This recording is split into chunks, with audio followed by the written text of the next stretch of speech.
हर हर महादेव। बाबा का पूजन हमारी किस्मत को बदल देता है।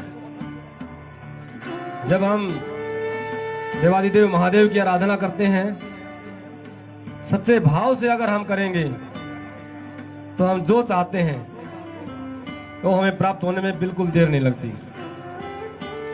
हमारी आराधना, तपस्या, जप, तप दिल से होना चाहिए। अगर हम दिल से करेंगे तो ऐसी कोई वस्तु नहीं है जो बाबा हमें प्रदान ना करें। ऐसे ही हम इसी क्रम में बाबा का ज्योतिर्लिंग वर्णन जो हम कर रहे हैं, उसमें जो बाबा का ज्योतिर्लिंग 9वें नंबर पर गिना जाता है, उसका वर्णन करेंगे। बाबा बैजनाथ। बाबा बैजनाथ का धाम जो झारखंड के देवघर में स्थित है। बाबा का पवित्र शिवलिंग, उसका वर्णन जब लंकापति रावण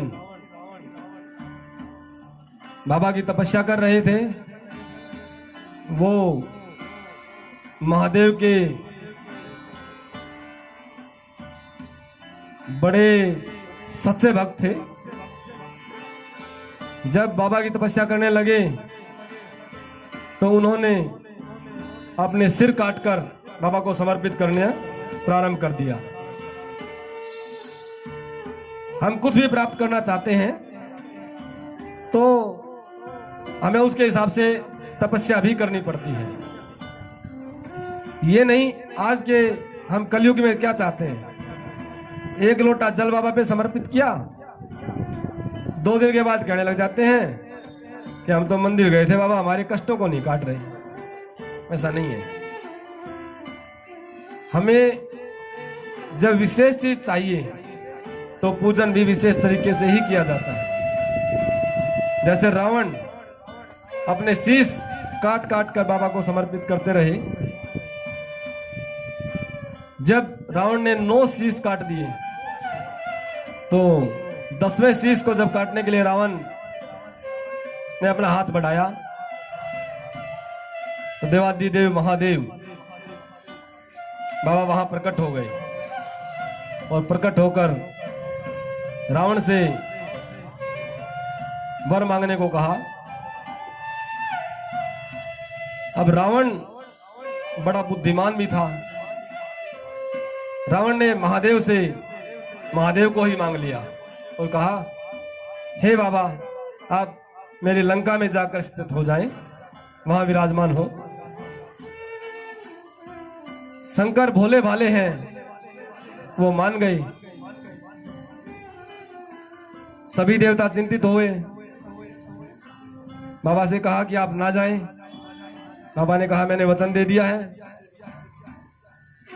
फिर उनके मनाने पर बाबा ने एक शर्त रख दी कि मैं तुम्हारे साथ तो चल पड़ूंगा, लेकिन जहां तुम मुझे जमीन पर रख दोगे मैं वहीं पर स्थित हो जाऊंगा। रावण ने शर्त मंजूर की और देवादिदेव महादेव का शिवलिंग लेकर चल पड़ा। सभी देवताओं की लीलावश रावण को लघु शंका हुई और जैसे ही रावण को लघु शंका लगी तो देवघर जहां बाबा विराजमान है, वहां जंगल होता था। वहां पर बाबा का शिवलिंग रावण ने एक बैजू नाम के ग्वाले के हाथ में दे दिया और कहा, जब तक मैं आता हूं तो आप देवादिदेव महादेव को अपने हस्त कमल पर रखें। बैजू बाबा देवादिदेव महादेव को शिवलिंग को ग्रहण करके वहीं पे खड़ा रहा। काफी देर तक जब रावण नहीं आया तो उसने वहीं पर जमीन में बाबा को रख दिया। उसके बाद रावण के आने के बाद उसने उठाने का काफी प्रयत्न किया, लेकिन बाबा अपनी शर्त के अनुसार वहीं पर विराजमान हो गए और रावण से कहा कि अब तो मैं यहीं पर विराजमान हो जाऊंगा। बाबा वहीं पर विराजमान हुए। वही धाम आज वैद्यनाथ धाम के नाम से प्रसिद्ध है। बाबा का वैद्यनाथ धाम हम सभी लोगों की मनोकामनाएं पूर्ण करता है। आप वहां जाकर बाबा का दर्शन करें, अपने मन की कामना पूर्ण करवाएं।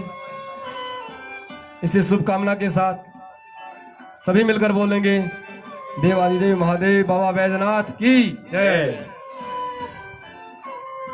आगे भी महाराज जी के श्रीमुख से कथा प्रसंगों एवं विशेष उपाय को जानने के लिए महाराज जी के YouTube चैनल को लाइक, सब्सक्राइब व शेयर करें और बेल आइकन अवश्य दबाएं।